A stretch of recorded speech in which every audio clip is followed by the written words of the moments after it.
Le tournoi de la redynamisation se poursuit et les derbys s'enchaînent ici au terrain du lycée de Djirikpo. Cet après-midi, B52, détenteur du trophée de la première édition, a rendez-vous avec Réveil FC de Djirikpo.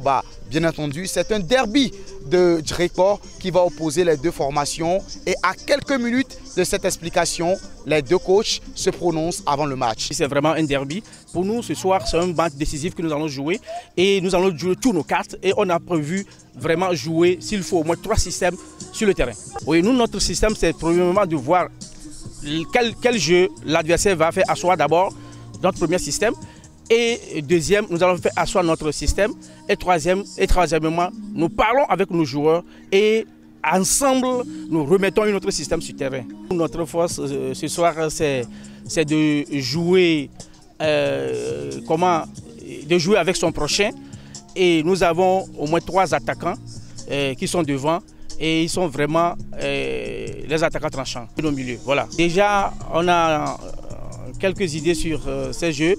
Et on a déjà préparé des contres pour ça, parce qu'il a déjà gagné au moins, il a déjà ses 3 points plus 2.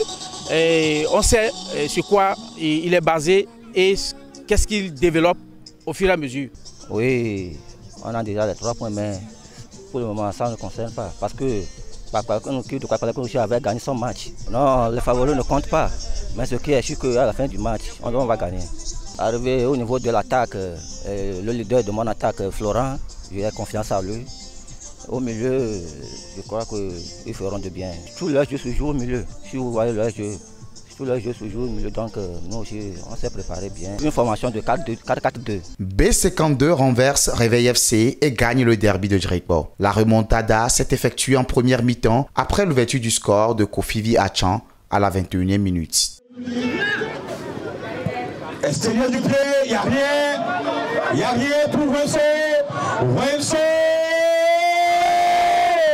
Ouverture du score. Alors qu'on se dirige vers la pause, Paul Degbert remet les pendules à l'heure à la 44e minute. Paul contre Paul, Victoria Madame, le centre contre Massa, et c'est dedans.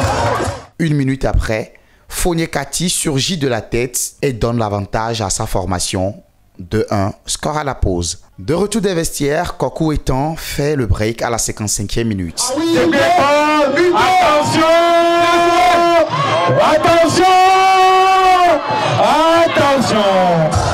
3 buts à 1, score final.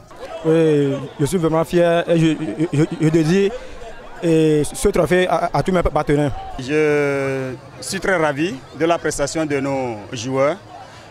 Bon, je crois que ce n'est pas fini. Nous nous sommes fixés un objectif, il faut qu'on l'atteigne. Donc je crois que la bataille n'est pas encore terminée. Nous allons poursuivre toujours notre performance pour pouvoir mieux faire. Nous n'allons pas sous-estimer cette équipe d'Aneho. Nous allons jouer comme il faut. Premier match comme deuxième match, nous allons maintenir notre cap pour pouvoir terminer en bonne et due forme, pour être premier du groupe. Avec 4 points, B52 est deuxième du groupe C, devant Réveil FC qui a 3 points à l'issue de la deuxième journée. La dernière journée de la phase de poule s'annonce palpitante dans ce groupe C.